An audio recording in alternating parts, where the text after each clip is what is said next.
Today we have Pete Whitridge from the Alliance for Massage Therapy Education. Welcome, Pete. Hi, Ryan. Hi. So, Pete, how did you get involved in massage? When did you start massage, and what's your whole process then?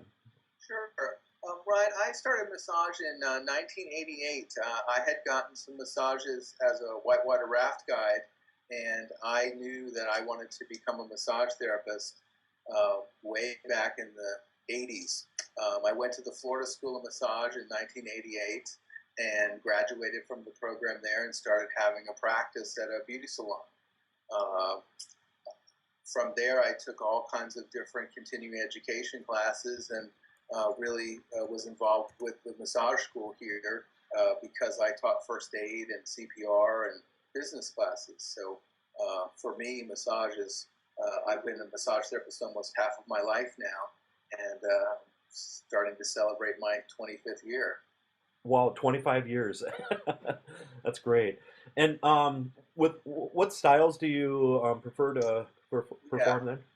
yeah. I teach neuromuscular therapy here at the massage school. So that's been a focus a lot of my practice, helping people with pain and injuries. And then the classes that I teach myofascial therapy all around the country.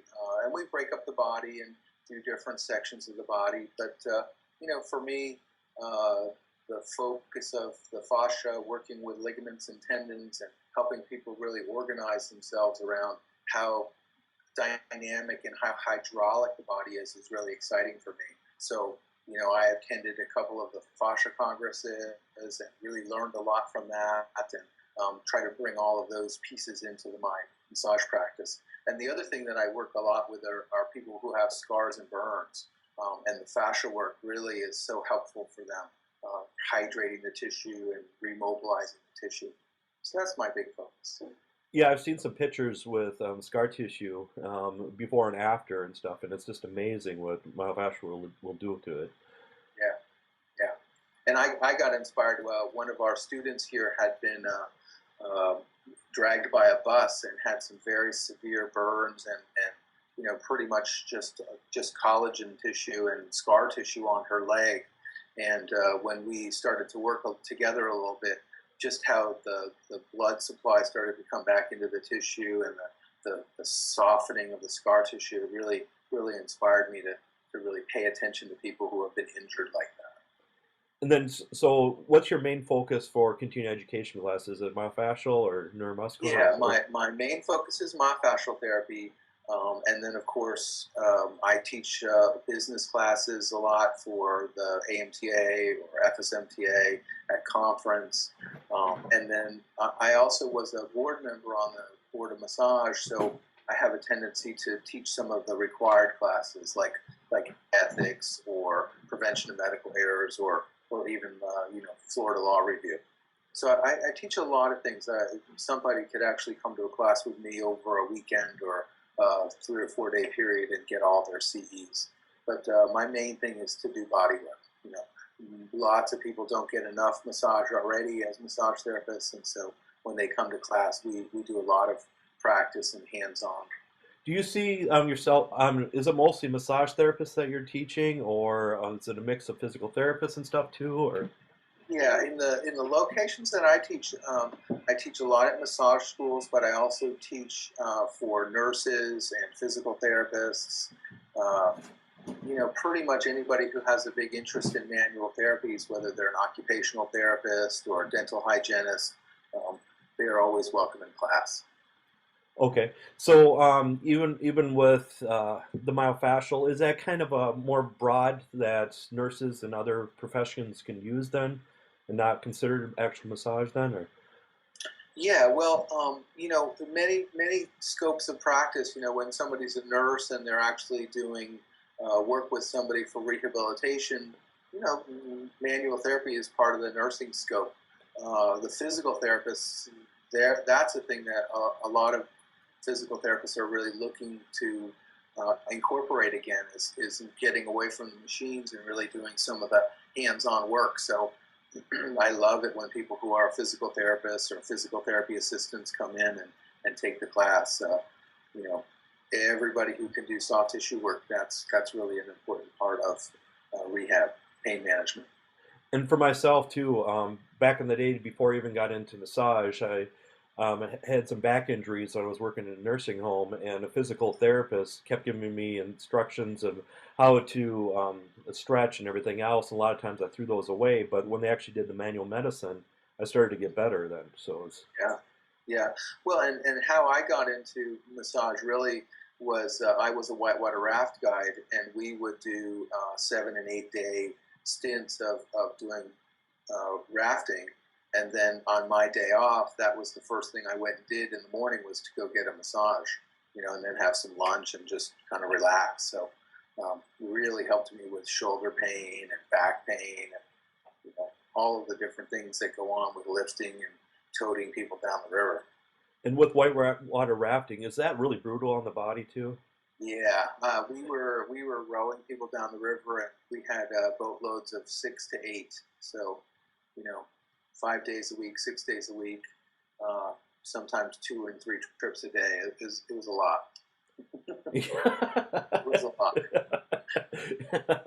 So, but fun. But fun. You're outside and you're doing something fun.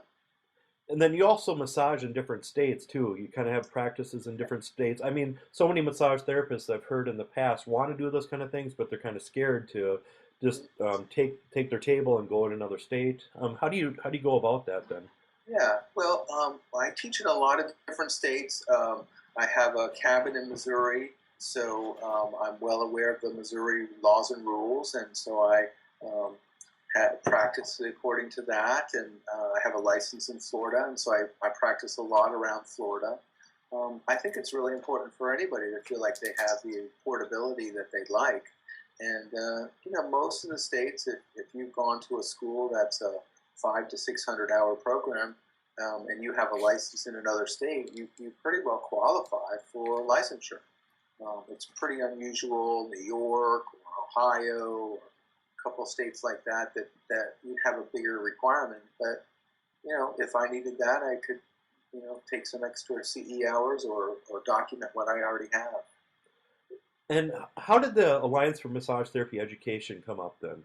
hmm Well, the Alliance for Massage Therapy Education was something that was suggested or presented to us at a conference at what was called the Council of Schools in San Antonio, Texas, about 4 years ago. And my friend Jan Schwartz, who's had been the executive director and the president of the CompTA, and a few other people had gotten involved with something called the Academic Consortium for Complementary and Alternative Healthcare. And what she was suggesting to us in the models of professions, most professions have a college of schools, a school organization that looks at teacher training, teacher standards, curriculum development, and we didn't really have that in our profession. The Council of Schools was an organization that was under the umbrella of AMTA, and it was really a kind of a committee. And the AMTA was going to change that format. So Rick Rosen and Stan Dawson and Iris Berman and myself and a few other folks really thought that if we were really going to have a schools college, that we could just take that opportunity and take what we had developed with the Council of Schools and move that into something called the Alliance for Massage Therapy Education. And we've been going for 3 years now. We actually have a conference coming up in June, and each of the conferences has progressively tried to build on and get consensus with people that teacher education is a really important thing, and knowing what the curriculum standards could be are a really important thing. So it's been fun, and it's been an incredible connection with so many of my colleagues in all aspects of the profession, whether it's in the FSMTB at the Federation of State Massage Boards, or at CompTA, or even individual schools that would love to have some kind of teacher college. And how long with the initial thought of building this, and actually launching it? How long the time frame for that? Well, it was actually we had uh, let's see, 4 years ago, or yeah, 4 years ago in June, we had been notified from AMTA that the Council of Schools was going to be eliminated as a kind of a committee or a interest group, and so from June until about September 1st, the leadership group decided to explore the possibility of creating a nonprofit, and by about June 1st, June 3rd, or I'm sorry, September 1st or October in 2000 and I guess it would be 2009, um, we started to have the organization. And what really happened was we solicited to our colleagues who were school owners and continuing education providers that we wanted to start this organization. And if you would be kindly become a member and chip in some money, we would start up and have a conference. And what kind of barriers did you guys have in the beginning? Well, I would say that the it's we have school membership, so I think that the AMTA and even the ABMP saw us as kind of competitors for their school members, and truly the intention of the alliance is to work with all of the organizations and all of the schools so that we can have kind of a cohesive level of what is the entry level and what would be teacher standards and what could be a baseline curriculum for our profession. Um, so I think some of the barriers were people didn't really understand why we would start something. Uh, Sometimes there's bad feelings when people leave one organization and start something up. And I think it was just kind of an unknown, like, well, what the heck what the heck would the Alliance for Massage Therapy Education do? And really, it's designed to be the Council of Colleges. It's really designed to interface with uh, other professional organizations in chiropractic and naturopathy and uh, Oriental and acupuncture schools, so that when somebody comes from those organizations and they want to know what the education standards are for the profession, they could look at one place instead of having to go to 50 states or 3 different organizations to try to figure out, what would be the baseline training. And do you think this is helping, giving more credibility to the massage therapy profession? Well, I think within the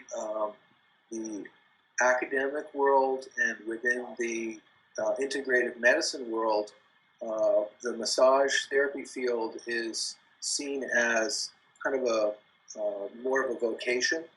And by having a council of colleges and having accreditation, it really does start to enhance and help people understand the potential for massage. Um, for most people, it's not a very academic profession. Students come in, sometimes they come from high school, sometimes they come from whatever profession that they had been in, and their science knowledge and their business skills are fairly low. And so people come in and are really looking for jobs, working in the spa or the resort industry.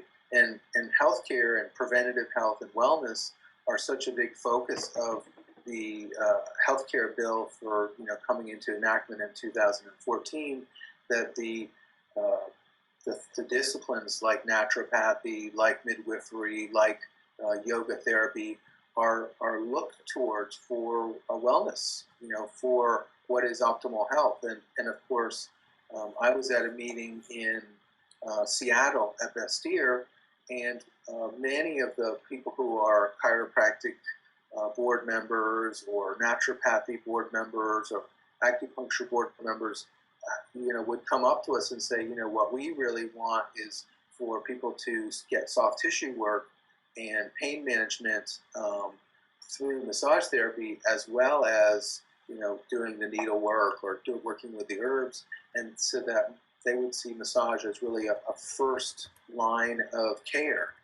send somebody to get a massage or a couple of massages to reduce their stress and pain and anxiety, and see how that mitigates some of the stress and pain syndromes. So it's very interesting. Integrative health is something that saves money for people. It is very important for every aspect of health and wellness. And as we go along, people are going to expect people to have the ability to work in a care facility, work as a team member, be able to collaborate and speak the same language. Okay. And then do other professions have something like the Alliance, like for massage? Yeah, if you were to take a look at other professions, nurses have a college of nursing. Chiropractic has a college of chiropractic. We are the equivalent of that. Right now, we're called the Alliance for Massage Therapy Education, but when we are looking at the hierarchy or the chart that goes along with an organization like ACAC, the Academic Consortium for Complementary and Alternative Healthcare, we are listed under the Council of Colleges. And what are the standards for teachers and continuing education providers? Yeah, so the standards right now are fairly minimal. There are some states like Texas and Arkansas and even in community colleges where you actually have to have some kind of training in pedagogy and class management and curriculum development. And yet there's other states that there are no requirements, or that you have to be licensed for 3 years and practice in that state safely, and then that would qualify you as a teacher. So I'd say, within the massage school realm, many schools hire people who may be good therapists, but don't necessarily have training in the educational principles. And the same thing pretty much goes for continuing education. Once somebody's been a licensed therapist for a while and has presented a few classes, they can show evidence that they taught those classes and had some evaluations and turn in some information on a piece of paper and get approved to be a CE provider. So I'd say we have kind of a low entry. I was talking with my friend Alexa Zadonis at the NCBTMB, and they are really looking at how many people actually got approved as providers, and really kind of trying to reflect on, is there really a standard? Is there a standard that they can develop that will ensure that people who take a class actually have a quality experience from the teacher? There's many emails and phone calls that I get. I took this class and the person really wasn't a very good teacher. What can I do about this? And my answer is, well, if you're licensed in a state and you had to do CEs, you could talk to the folks in the state and have that class monitored. And do you think the Alliance wants to help set the standards for teachers and continuing education providers? Or Absolutely. We at the conference last year in Charleston, South Carolina, we presented a plan, a 4-phase plan for continuing education and teacher education standards. And last year we took over a document. We were given given permission to use a document that's used by thousands of school districts all around the country, called the InTask Competency Standards for Teachers. And we have copyright permission to use this. And we presented some 10 standards, 10 competencies of what we thought, based on the InTask, that would be reflective of massage. And we presented that to the group last year. The group wholeheartedly enjoyed discussing it, and also had feedback about the academic rigor that was apparent in that document. And so, as a group and as a committee, the Professional Standards Committee, they took feedback from the whole group, and in a couple of weeks, we'll be having conference and sharing some of those changes and asking for endorsement from our group to start to live up to some of those standards. And the first three phases really focus on pedagogy, how teacher education, classroom management, the ability to actually create timelines and lesson plans for yourself.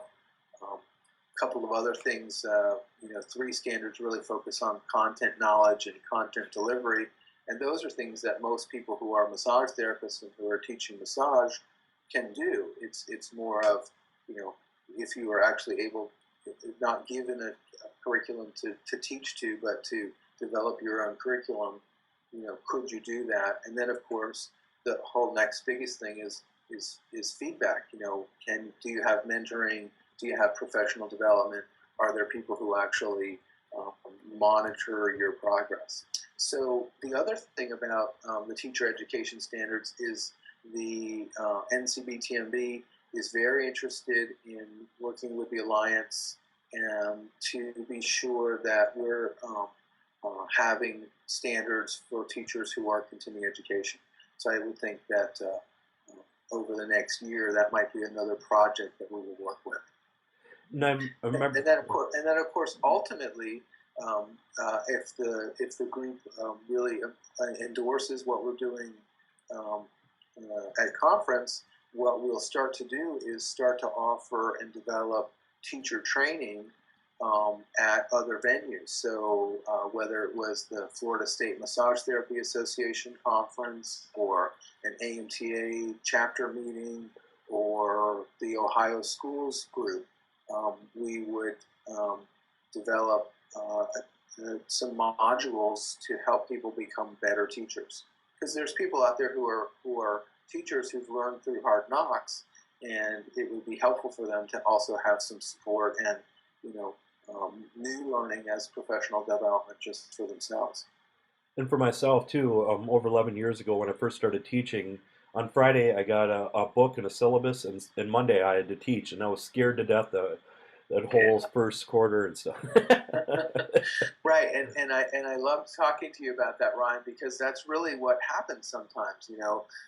You're a good therapist, and the school's depending on you to teach people what you know, and yet, were you actually able to control that first class, or did you learn by the school of hard knocks? And how did those students do? Have you ever been able to see that your first class of students, are they as good therapists as the ones that you teach now? Yeah. And what I really relied on was my dad, because he was a fifth grade teacher all his professional career and stuff. So I Yeah, kept asking him questions all the time, and I refused to quit that first quarter, even though I wanted to every day. But I yeah, just didn't want to let him down in a way too. So yeah, yeah. Well, and it's even like when I was a middle school teacher, we would have people who came in from college to be interns, and you'd put them in the classroom, and they would act as if they had never seen a fifth grader. Like, well, if you're trained to teach, and elementary education, don't you think that they would simulate the classroom for you? And they would say, well, no, this is my training, trial by fire. yeah.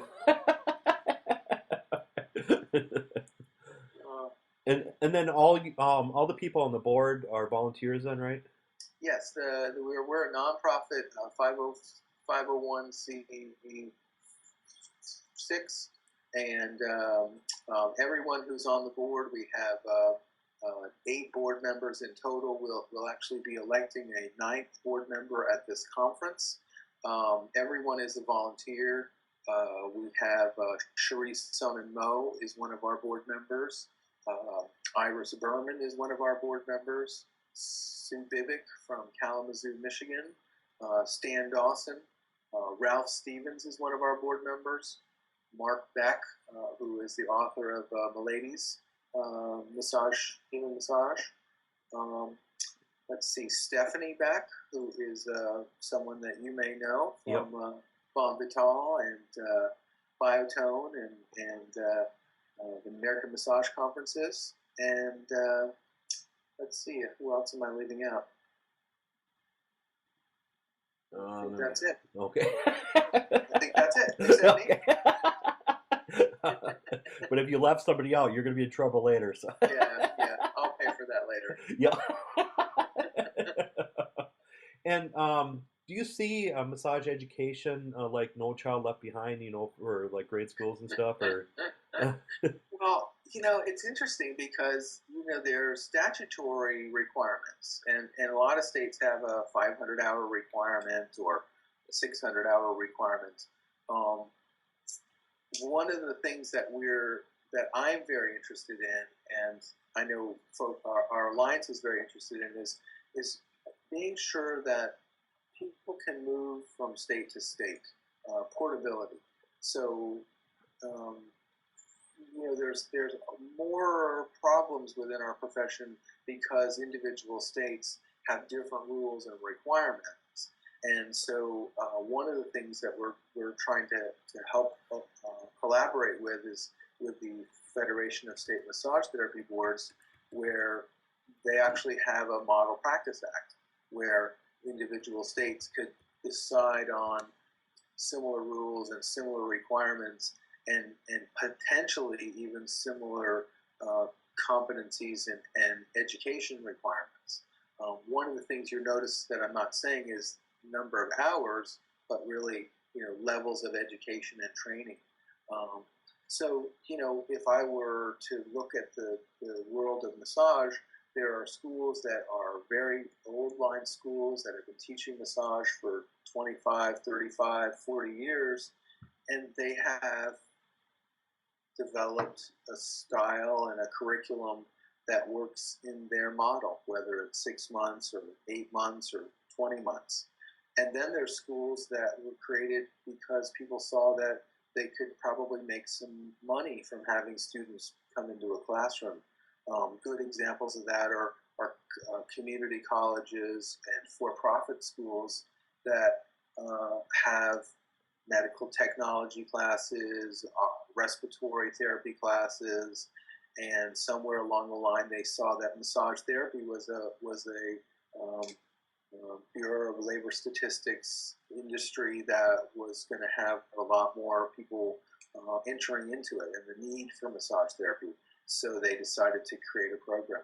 And, what would be the standard? Who could decide that? Well, they're going to bring in a massage therapist or an advisory committee and look at the state law and say, well, let's meet the minimum of the state law, and that way people can get a license. And so that hinders the more academic potential of somebody actually going to get a bachelor's degree or a master's degree. There are chiropractic colleges now and some very academic universities that teach health sciences, and they see that massage therapy is really a health and wellness field, and so they're actually creating programs where people do get a degree. Sometimes they start out as a associates of science or an occupational sciences degree, but that could lead to a bachelor's or even a master's in the future. And I think that's a big place for us. So much research is going on in massage, and the people who are actually applying the therapy don't really actually aren't really massage therapists. They tend to be other type of manual therapists. So that's, there's lots out there. No Child Left Behind would look like all teachers were qualified, and not only did the schools meet the minimum standards for licensure, but maybe they actually met a little bit of a higher standard. For me, that could really look like accreditation. That's one of the things that's lacking in our profession is a standard requirement that the school that you go to is accredited. And do you think people should get advanced degrees for, like, let's say, myofascial or different modalities and stuff? I mean, do you see the future coming for that? Yeah, actually, when I was in Chicago with the leadership group, the AMTA, ABMP, FSMTB, National Certification Board. That's something that we're really striving for. Is the National Certification Board has put out a press release and some documentation that they're going to change their certification process, and then the next step, from what I understand, is that to develop specialties certifications, very much like in nursing or physical therapy, where you became board certified in pelvic stabilization or med surge or something along those lines. So I think that I don't think it'll be a requirement. I think that massage therapists are kind of an independent bunch. They don't like to be told what to do or how much education that they need to do something. But there's a big need for people who can work in an integrated environment or the Olympics or pain management places. And so I think there's a big potential for people to have a specialty. Sports massage or massage for athletics is a very common area where people have different types of trainings, and they go to the same place and they say, I do sports massage, and then you see two different kinds of styles. So I think it would be helpful for us in the larger picture of how people see us if we actually had some kind of specialty certification. I mean, it would be a kind of a natural progression if we had licensure, and then we had some kind of national certification, and then of course some kind of specialty certification where people could then start to differentiate themselves. Right now I'm a therapist. I've been coming onto my 25th year, and the only way to tell that I'm different from somebody else who came out of massage school 2 years ago is my license number and how low my license number is. Or if I were to promote that 25 years in the business, if I say I'm nationally certified and I've got 5 years of experience, and somebody else took the national certification exam and they've got 2 years of experience, there's very little differentiation or knowledge out there in the world.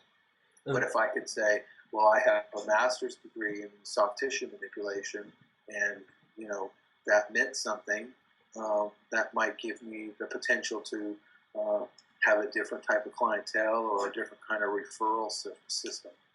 And then there's a question in the chat. Do you eventually see having more business or of massage, like basic accounting and business management skills, be incorporated into mainstream education requirements? Yeah, and this is something that the success of people in the business of massage really takes that personal ability to communicate with people and to actually interact with people in a way that they would want to come see you again. And so many schools just don't have the time. They would love to add more to the program, but we have only a 600-hour program, and we only have 26 weeks, and there's only so many hours we can do. But there's a great possibility for people to learn business skills, especially financial tracking and insurance billing, through some distance learning classes. The IRS has some wonderful classes on their website under the small business section. But I think it would be really helpful for people to, while they're in school, to be shown how to do your actual ledger so that you can reconcile your books. I can tell you that from my experience teaching business here at the Florida School of Massage, when I ask people if they know how to balance their checkbook, 20 people raise their hands, and 20 other people don't even have a clue what that means. I just check it online.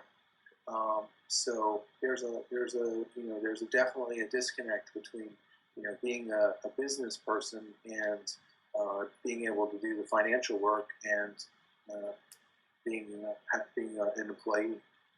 And another question in the chat: why is there such a vast difference in educational requirements for Canadian and American MTs?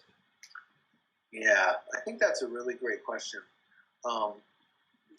Now, within Canada, there is variation. You know, there are some provinces that don't have any requirements, and then there are provinces like British Columbia or Ontario where there is a uh, uh, what do they call it? A council of colleges, and the council of colleges went through and determined, you know, for health and wellness and educational standards to meet healthcare requirements. This is the level of training that we expect from the people who are going to be licensed and working in the healthcare system.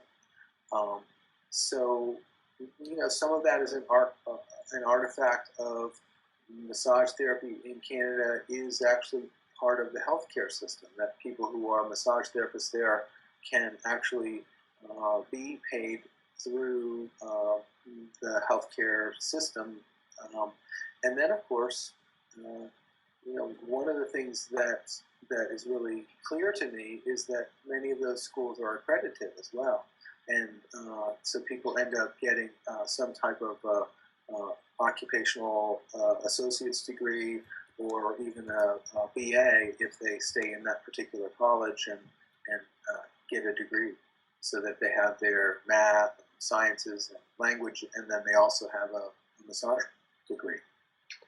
Um, you know, when I came into massage in the late 80s, Canada was 2,200 hours. So um, that was just part of the artifact of what was going on here. And then for online education, do you see for that really booming and stuff in the next few years for CEs? Well, I feel like there's certain aspects of distance learning and online learning that are really helpful for people. I think that many of the webinars that are out there, where we actually have some video demonstration and some concepts that are being brought to people, can give them some really great ideas about, you know, what it is that you're trying to do in therapy. Uh, you know, I could think of some classes that Ben Benjamin is doing, and, you know, having a live demonstration and having the ability to ask questions and then the ability to view the treatment, it is really helpful because many people are visual learners, and they can kind of learn from a lecture. Um, and of course, there are classes that serve are served really well by distance learning or online education. If I was going to be required every year to take a license renewal class in laws and rules, um, and I didn't want to travel somewhere, I would want to be able to take that class. I think a class in ethics may or may not be a good class to uh, offer in a distance learning method, because there's not a lot of interaction. But the class could be developed that people actually are part of a forum and a group, and they actually have group discussions. Um, uh, Jan Schwartz and I talk about this all the time. You know, there are classes where they just dump the information and you're supposed to read it and answer a few questions, and then you've done your time. Did you really learn from something like that? Or was there a class where it was facilitated and you had to think about it and you had assignments and you actually had a little bit of a challenge? I know my brother's doing, he's a clinical dietitian, and he's doing some online classes with the University of Bridgeport. And he says it's the hardest thing he's ever done because he has to, you know, keep focused on it and keep going back to the class and answer stuff for the discussions. He can't just float through. So I think there's models out there that can work for that. And you know, in a state like Florida, the board actually requires that people actually take a hands-on class, um, a live class, and I think there's some validity to that. I've been in classes that I've taught where people have said, "Oh, I haven't been to a class in 10 years, and you know, I haven't even gotten a massage in the last 4 years." And so I also think that that there's some kind of monitoring or mentoring or social interaction that massage therapists can benefit from just to get feedback on the work that they're doing. It's kind of an isolated profession for a lot of people where you're, seeing 10, 15, 20 clients a week. It's, you're in a small room, you're quiet, you kind of have the habits and the things that you do, and you don't get a lot of feedback. Um, I've been teaching some classes, and I can identify people who haven't been in classes in a long time. They have kind of odd habits, and then of course when they go to practice what I was teaching them, they go right back into what it is that they do all the time. Yes, definitely. And do you think all the states will eventually get along and have the same requirements? Well, I'm not sure that they will all get along because there are states like New York and Ohio who have a slightly different standard, and I can. It's pretty clear to me that the folks in New York are very happy that they have a 1,000-hour requirement, and that places some limit on who can become a massage therapist. Um, but I do think that we could have a practice act that covered a large majority of the states, that there could actually be some kind of endorsement process or reciprocity that indeed, um, if I lived in New Mexico and I wanted to go to Washington State to do some work because my parents lived in Washington State, that you'd be able to translate what your education hours were or your testing standard were and be able to qualify for licensure. Um, right now there's lots of hoops, and it will really depend on the members of the state boards who are part of the Federation of State Massage Therapy Boards. As an industry, if we're really trying to move towards really being a profession, when you go into the nursing profession, there's one base standard. There may be some slight variation within each state about what type of education or special things that are required in an individual state. But mostly, once you've gone to nursing school, you would then be able to go to another state and apply for licensure and qualify for licensure. And that doesn't always happen. Yeah, It's difficult. yeah, And students and therapists who've been practicing for a long time, they get frustrated. How come I can't go to this other state to practice this thing I love when the schools all tell me I have to come and re-register and take 200 or 300 hours? another question. Doesn't a higher credit requirement somewhat weed out those who really want to make it to be their career? I think 1,000-hour requirement would be great. Yeah. When you say weed out, you mean like instead of it just being a vocation or something that people took on a lark? Yeah. Yeah. I know that in my case, I actually went to a school that was a 500-hour program. I feel like I'm a pretty good massage therapist and have a pretty good reputation. But I did it because I wanted to have a work that I love and right livelihood. Um, there are lots and lots of people out there who want to get a job or are really thinking about this as kind of a part-time lark.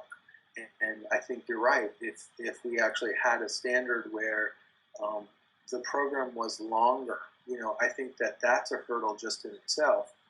Whether it was based on hours or based on a series of skills and competencies and knowledge that you could demonstrate, a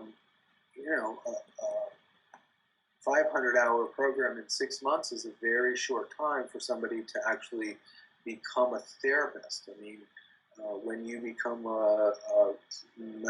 have a social work license, you actually go through a series of internships and mentorship and peer review, And we have a profession or an industry where people, physically get on a massage table. They have no clothes on, and there's just a sheet between the therapist and the client, and there's many boundary violations.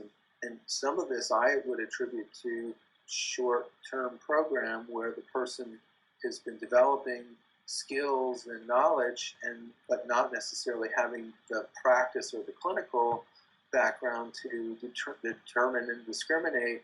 I'm starting to have uh, inappropriate feelings for this person. I need to actually get some peer review and some mentoring. Maybe have some uh, conversation with somebody who can help me, who's been in this same kind of situation. Um, my friend Elliot Green, who used to be the president of the AMTA, sends me probably 2 or 3 times a month cases of people who are massage therapists who've been arrested, put in jail, had their licenses revoked because they did something to have a disciplinary case brought against them. Sometimes it's sexual activity, sometimes it's drug use, sometimes it's negligent practice. Um, and when you have less training and less monitoring, it's difficult for the profession itself to have high regard. When one person is a bad therapist in a town, that makes every therapist in that town appear suspect. And many times, if one person has been damaged by that therapist, there's probably 10 or 12 more who could come forward and say, oh yes, I had a bad experience with them. I just chose not to go back to them. And the person that asked that question, she just want to rephrase it. It would weed out those who wouldn't want to make it a career. Right. Yeah. So, like in the case of if it's a long program, if you were just going to come and do it for fun, you probably wouldn't do it. Yeah. Yeah, I think there's some validity to that. I think it would be a possibility that, oh, this is going to be a year and a half process, and it's going to cost me $10,000 or $12,000 plus, rent and expense to be in that town. Maybe I'm not going to do this. One of the best ways that we could, and I'm using the word that the person sent in, weed out. If we were wanting to weed people out, one of the first things that you could do is suggest that people that we have accredited schools, that the schools that were approved for teaching massage education actually had a programmatic accreditation, and that the requirements for getting into the program were that they were actually literate in medical terminology, that they actually could read at a 12th or 12th grade level, have reading comprehension, have some kind of entry level skills testing, so that their manual skills dexterity were appropriate for the work. I've seen some community colleges where one of their standards is that you have to be able to lift 50 pounds. There's lots of people who come into the profession who may or may not be appropriate. And it's not just educationally. It could be that they have a problem in the background. There are lots of people who have some kind of drug or felony arrests that end up going through massage school because they think they can earn some quick cash, and of course they do, and then of course other bad ramifications happen. So I would say, yeah, if we had a longer program and higher bar to meet, people would definitely not come into the profession. And just because I'm aware of this, cosmetology and aesthetics, they have 1,500-hour programs, and that's the minimum requirement for most cosmetology and barbering and aesthetic schools, and that doesn't weed people out. They still end up going to those programs. Whether or not they're successful or not is a different story. And I know that aesthetics and cosmetology are not healthcare or even personal, they're more of a personal service, but there's lots and lots of opportunities for people to be injured and have problems in the spa world. And here's another question too. If we had a higher credit requirement, wouldn't we be able to fit in more business credits, enabling therapists to hit the ground running? Just a thought. Absolutely. Even at my program, we're at 705 hours at the massage school here, and many of my colleagues, wish to have more and more hours. That's exactly where I would put some of my hours would be into business skills, and then of course interpersonal skills, and that would look like communication and the ability to articulate your point and communicate to other professionals. And I know that there are practice skills that we could create for people to know how to run a business, other than just mimicking the student clinic. Yeah, I think if we had somebody who were to take a business class at a community college, um, there's a lot of learning that can go on there. And here's another question too. In talking with instructors, we found out the accreditation process isn't quite working like we wanted to. Schools have to maintain metrics in passing students, which affects their retention rate. Right. So um, I'm not quite clear on all aspects of the question. Schools have to maintain metrics in passing students, which affect their Oh, retention rate. oh, So, okay. Right. So, yeah, but how does that have to do with instructors? I'm just asking. yeah. I'm not sure. I'll just read the first Okay, part. and Oh, that's fine. okay. I think it's true though. There are there's something when a school is accredited that's called satisfactory academic progress, and when a student isn't making satisfactory academic progress, their federal funds are not issued to them. So there's a lot of tracking that has to happen in the first quarter, first 90 days, so that the student qualifies for their second payment. And many times the school depends on that payment for the payment of the tuition.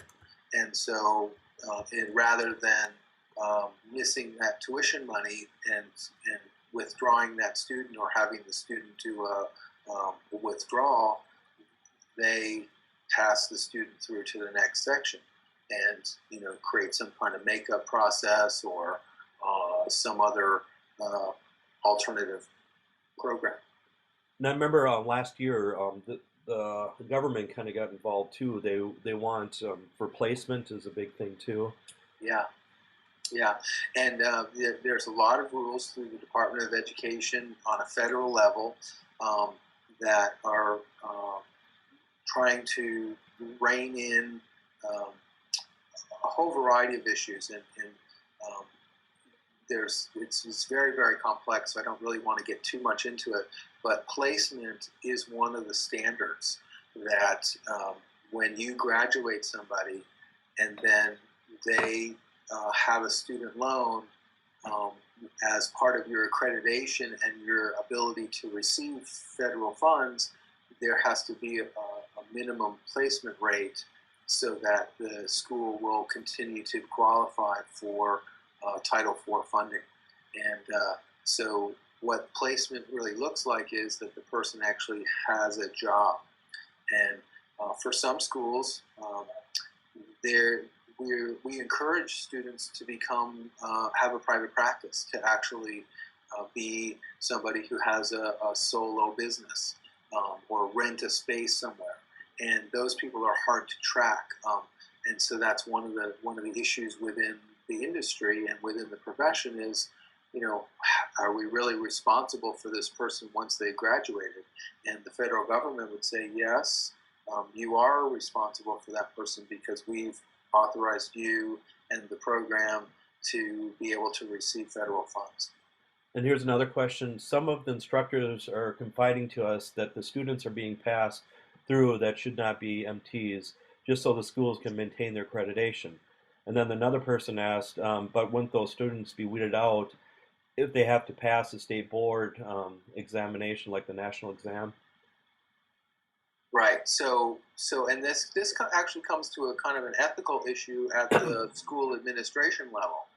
You know, if a person isn't qualified, let's just say because of their skills and that they've been failing tests, and then they make some kind of alternate plan for that person, is that person really going to be able to practice safely and be able to actually pass the exam?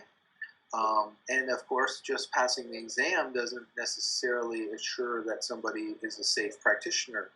There's many people out there who are licensed who have done some pretty detrimental things to people.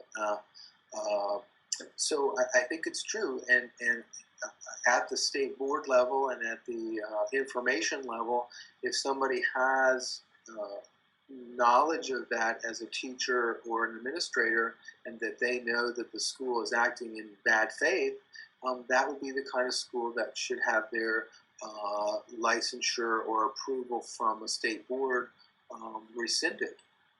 If they're an accredited school, very clearly the accreditation group, whichever one they're with, would actually have the ability to revoke or rescind their accreditation. And of course, if it's federal government and it's around federal funds and satisfactory academic progress, that school will actually get tremendous fines and actually have to refund a tremendous amount of money. I know one case where a school was fined and they had to return almost $1 million. Wow. Yeah. Yeah, because I remember when I was teaching too, I mean, there's so many requirements for the accreditation. I mean, so retention and also for placement, and I mean, there's so many different things. I mean, if you fall below one, you're put on um, Academic probation. yeah, exactly, and stuff. Yeah. Well, and I must say, you know, the one of the things that I'm a big proponent of for accreditation is it really has an outside validity, not just within your own sphere, but you know, people who are your peers are coming to check your standards compared to the industry standards.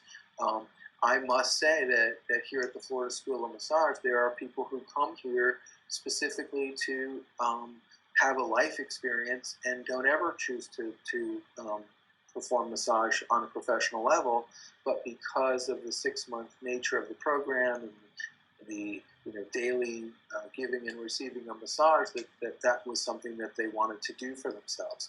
What we actually have arranged with the accreditation board and with the federal government is people who are not coming to actually become licensed and have a profession sign a piece of paper saying that they've come to school for personal growth, and that allows some of those figures to come out of placement.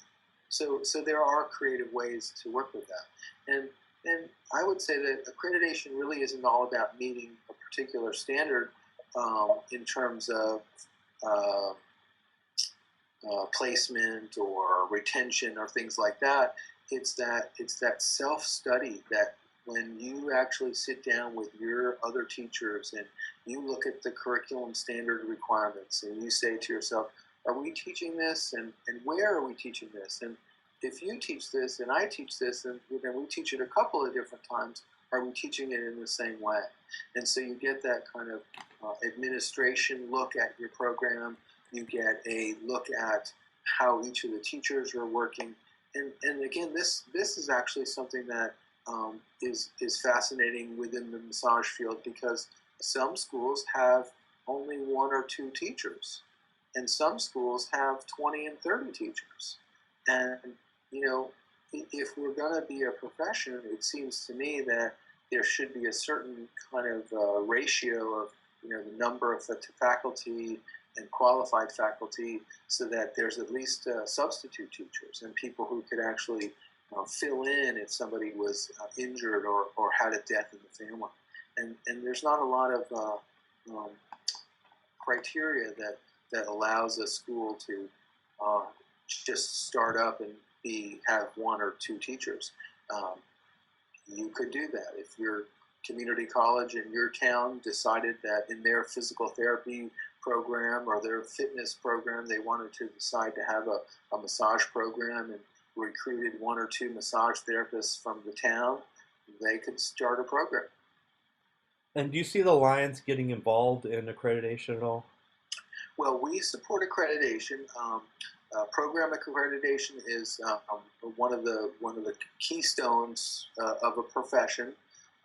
We haven't made any kind of pronouncement that all schools should be accredited, but we know that AMTA, ABMP, the Alliance for Massage Therapy Education, many organizations see accreditation as one of the standards or one of the ways that we can point to that it is kind of a helps people from the outside world, people who are in medicine, people who are in other parts of healthcare, to have some sense of assurance that this program has some uh, high standing. Um, but that also doesn't mean that schools that have accreditation are, the best and the only thing to do. There are many small schools that the owners of the schools have chosen not to become accredited because it's very expensive. It takes a lot of staff time. There are hurdles to the size of your school. If you only have 8 or 9 students per term, why in the world would you spend $20,000 or $30,000 every couple of years to have an accreditation? And there are schools that are accredited that probably are accredited through um, some other group, whether it's a college or APHES or SACS, that may or may not have their program and their teaching staff evaluated. It's more of an institutional accreditation, and the institution looks great on paper, and you can do all kinds of things on paper when somebody's not really coming into the classroom and taking a look at your program, interviewing your teachers and interviewing your students. And when I did teach too, I actually traveled around the United States helping accredited schools, and it was just amazing because I learned so much from other schools too. I mean, if everybody could do that, it's so nice. Right, and I might put a plug in that for uh, the folks at CompTA, we're always looking for people to be volunteers as peer reviewers. There are peer review training modules online that you can do to become a reviewer for accreditation as an administrator, as a teacher, as a school owner, as a continuing education provider. All of those kinds of people could help support high standards in the profession. And what kind of things are going to be going on at the conference this year in June in Tucson? Yeah, well, our keynote speaker is Benny Vaughn, and many folks know Benny Vaughn from his years of being a massage therapist for the Olympics and all of the different things he's done for the profession in terms of sports massage and massage and athletics. He is going to come and kind of give a little report card after his 30 years of being in the profession, where he feels like we stand. Just like last year when we had Tracy Ortelli come from the nursing world and say to us, it's taken the nurses 108 years to get teacher standards. Please don't take 100 years to have teacher standards. Benny's going to come in and kind of give us his sense of that. John Weeks, who is the executive director of ACAC, is going to come and give us some updates and some information about what's happening in the integrative medicine world. There are tremendous strides being made in every aspect of preventative care, wellness care, community-based care, integrative medicines, colleges and schools, and John and the dynamic group who are part of ACAC are really influencing healthcare for the 21st century. So that should be a really interesting thing. We have Ben Benjamin is going to be there again this year. His savvy method of communications was a big hit with us last year. I think that as massage therapists, one of the biggest fall downs that we have is that we sometimes forget how to really communicate with each other in a way that people can hear you and feel safe and open and respond in a way that the dialogue can continue instead of stopping. So Ben will be doing a 2-hour class with us. We have one of my dear friends on the planet, Tracy Walton, will be there. We've asked her to talk about some of the myths in massage and some of the places where we need to kind of reevaluate what our thoughts are and what we believe about massage. As you well know, Ryan, there's lots of research in massage and fascia research, and so Tracy's going to kind of take some of those myths and examine them a little bit. Martha Brown Menard, who is a researcher and someone who's written a book for massage therapy and research, is going to be there. She's very, believes that having some data and educational research about what we actually teach in the classroom or what would be important in the classroom is going to be there. That will lead to get some data gathering at the conference as well as at the FSMTA conference in Florida. And then her dialogue and talk will also extend into October, where there was going to be an educational forum at Georgetown University sponsored by ACAC and another organization called CACM. And let's see, there's going to be an authors meet and greet. This will be the first time maybe in the whole industry where many of the authors, David Palmer, David Lauderstein, Nancy Dale, Cherie Sun and Mo, Ralph Stevens. If Ruth Werner could be there, she would be there. Probably 15 or 20 people who are authors are going to be in a room together and kind of share their experiences about writing books and the thrill of that and the highs and lows of that. Stephanie Beck is going to do a class for us on marketing and working with the social media. And then, of course, Nancy Dale and the group are going to do an ethics panel. So we have some breakouts. We have some keynote speakers. The main thrust of our conference this year is really going to be to really hash out some more with the teacher education standards.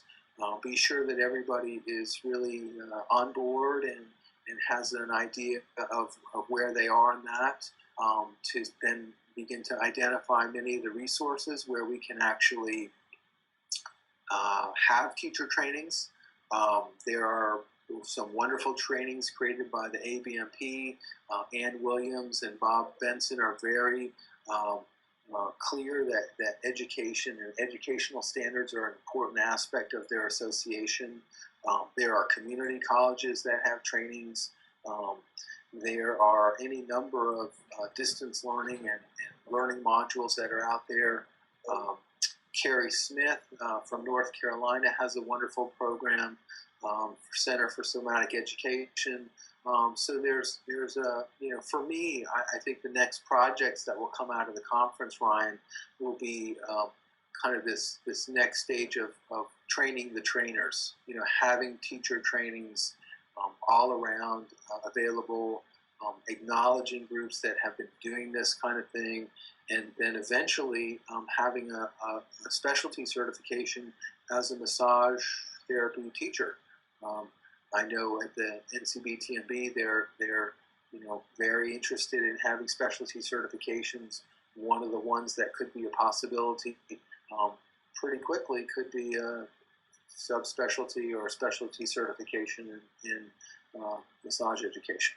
Oh, that's awesome.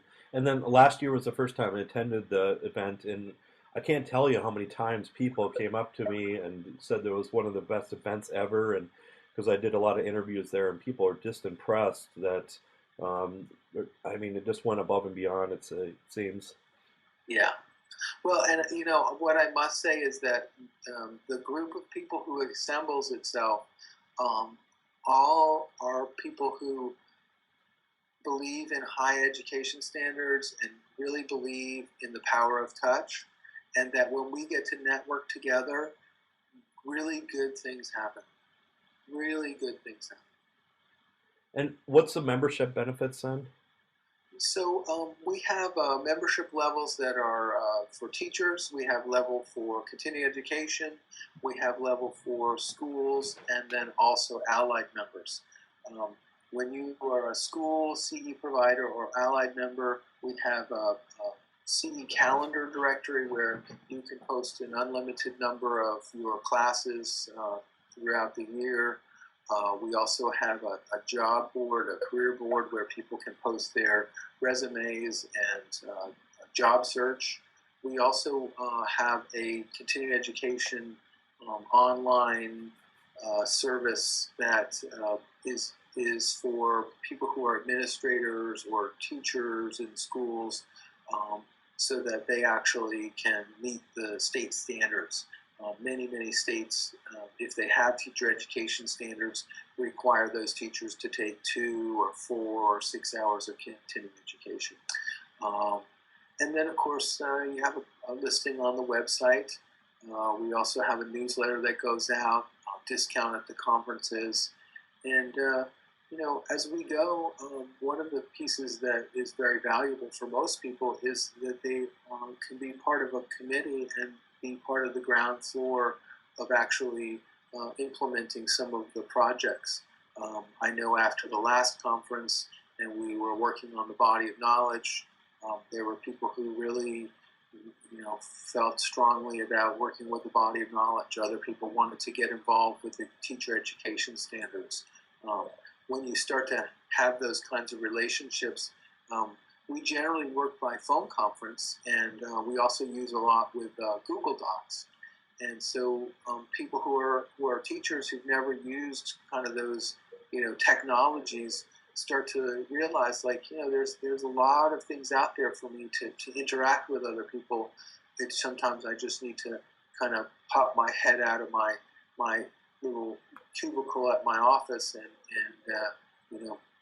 be networking with some of my other colleagues. What a great opportunity to work with someone like Cherie Sonamo or Ralph Stevens. If you're a therapist who've read their articles and seen their books, but never had the opportunity to interact with them. And what actually is massage therapy body of knowledge? If people aren't aware of what it is. Thanks, Ryan. So the massage therapy body of knowledge is a document that outlines two things. One section outlines the potential scope of practice in massage therapy on a very broad level. This is not a legislative document. This is not a document where, like a Model Practice Act. And the second part of the body of knowledge is a competencies group of areas of study that the group, the task force, took and determined that they felt like were important aspects for all massage therapists to know. So, of course, there would be information about anatomy and physiology. There would be information about massage techniques, business skills, communication skills, any level of what would be part of a curriculum at a massage school. The body of knowledge was created by what is known as the Stewards Group. which looks very similar to the leadership group, um, ABMP, AMTA, FSMTB, National Certification Board, a couple of other groups were involved with funding and supporting a task force to do this. That task force spent many hours, hundreds and hundreds of hours, researching massage, taking the books that are in the field, really trying to demonstrate what a person who is in massage might need to know. There's a few problems, in my opinion, about the body of knowledge. I personally don't think that the scope of the practices should be included in a document like that, because the scope of the practice is so variable, and when you leave something out, it creates problems sometimes. So I'm not going to talk much about the scope of the practice. There are many, many things within the body of knowledge that are vague, kind of fragment sentences, and may be aspirational, where they actually are not necessarily entry level or minimum competence based. So one of the things that the Alliance did, and as a project of the Alliance, kind of as an academic exercise, but also as a contribution towards making the body of knowledge a better document, we did a mapping of the body of knowledge with using the most current level of Bloom's taxonomy and some other cognitive development skills, and did some ratings. And we kind of broke up the body of knowledge into this is what's taught in most 500 to 600 hour schools. This is probably what should be taught in a 500 to 600 hour program, but isn't. We identified a variety of things that probably are beyond an entry-level program, but could be taught in a somewhere between 900 and 1200 hour program. And then we identified a variety of things that are just kind of outside of that kind of entry-level program, and are actually what we would consider professional development or continuing education. So the Body of Knowledge Project is something that made the rounds at conferences a couple of years ago.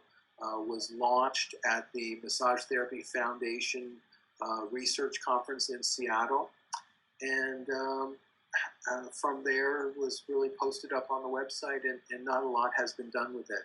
Some states have used it or have attempted to use it as some baseline information for licensure, but at this point, the body of knowledge will kind of sit for a bit and be revisited in a couple of years. Okay, cool. And then what's the best way to get for people to get a hold of you then? The best way for people to get a hold of me is by email. My email is justaskpete@mac.com. And they can also call me. I'm a phone person, 772-332-6116. Okay, and also just go through afmte.org Sure. too, right? Okay. Yeah, and then of course through the Alliance for Massage Therapy Education, our website has information about many of the projects that we've been doing. The Alliance for Massage Therapy website is afmte.org. And then my advice to everybody is get involved in the Alliance. If you want to see what's coming up in the education field and have your voice heard too. So definitely. Thanks for that. Yep. So is there any other things that we left out, you think, or have we solved the world's problems yet? Well, I think it's something we could address is the Moxie, but I don't really want to jump into that too much from the Federation. And so I think we're good. Okay, perfect.